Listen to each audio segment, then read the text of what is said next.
يا ابو عادل، عايزينك يا اخويا تكلم لنا النجار ويجي يشوف الباب ده، مش بيرضى يفرق حتى على تكه واحده. نجار وانا موجود؟ اوعى اوعى.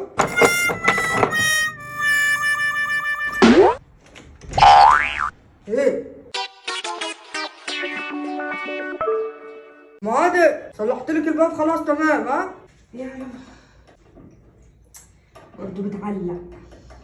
لا بقى الواحد تعب، ده 3 خلاط نغيره وبعدين مش هينفع كده. راح فين؟ ممكن اكلم ام عاطف تدوه. لا، انت بتكلمي نفسك ام عادل ولا ايه؟ لا امال في ايه؟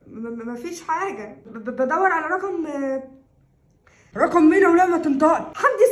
حمدي السباك عشان الحنفيه. سباك يجي؟ انا مش لسه عاملها لك امبارح؟ عمل التاني بس هو هيجي يحلها على طول مسافه طن ايده اهو. وانا موجود؟ اوعى اوعى اوعى. ايده.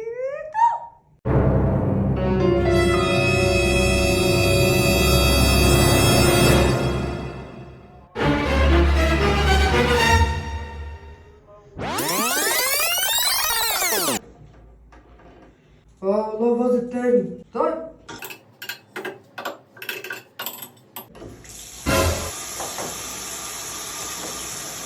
مش عايزه تقفل.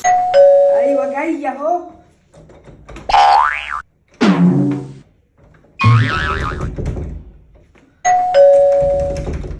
يا ابو عادل، الباب يا اخويا مش عايز يفتح خالص، عملت ايه؟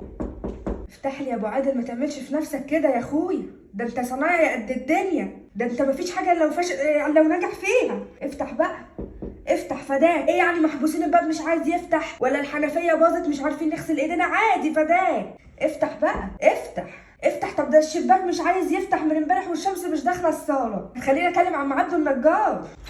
جرام عادي شغاله. افتح. ايه يا اخويا قلقتني عليه؟ قلقتك في ايه؟ ما هو لو الباب راضي يفتح انا مش هفتح ليه؟ ما هو معلق من ساعه ما صلحته امبارح، مش عارف جراله ايه.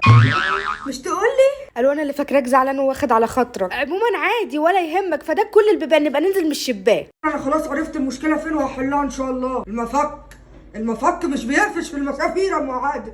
الموضوع ده مضايقني واكيد هو السبب. انا بعت على مفك جديد على فكره، واكيد ده المفك الجديد وصل. مفك؟ طب قول الراجل يجي من السبت بقى، لحد دلوقتي هو الوحيد اللي شغال في البيت. استني، ما قلتليش عن الشباك اللي عايز يتعمل من هنا. طب وحياة اغلى حاجه عندك ما تقولوش ان الكبه مش شغاله.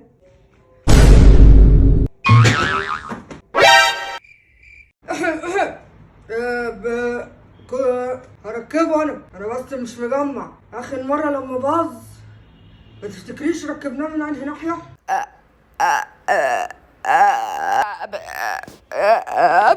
طيب شكلك مش فاكره. اشرب بس كوبايه شاي واجي اركبه على طول. عشان ما شربتش من الصبح، بس ده اللي مخليني مش مركز. الو، حمدي السباك؟ عدى على عبده النجار، هاتوا هو والعيال.